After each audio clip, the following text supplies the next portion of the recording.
గారు మధురమైన పిల్లలారా, మీరు పావనంగా అయినప్పుడే పావనమైన ప్రపంచానికి వెళ్ళగలుగుతారు అని బాబా చెప్తున్నారు. ప్రశ్న: బాబా పిల్లలందరికీ ఏ గ్యారెంటీ ఇస్తారు?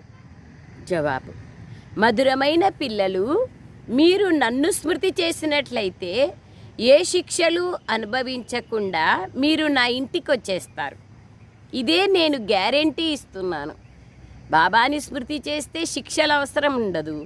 పవిత్ర సాగరుని యొక్క జతలో పవిత్రంగా అయిపోతాం, పవిత్రమైన ఇంటికి వెళ్తాం. శిక్షల అవసరం లేదు.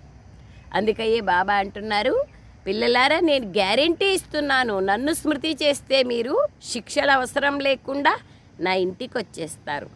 మీరు ఒక్క తండ్రితోనే మీ హృదయాన్ని జోడించండి. ఈ పాత ప్రపంచాన్ని చూస్తూ చూడకుండా ఉండండి. ఈ ప్రపంచంలో ఉంటూ పవిత్రంగా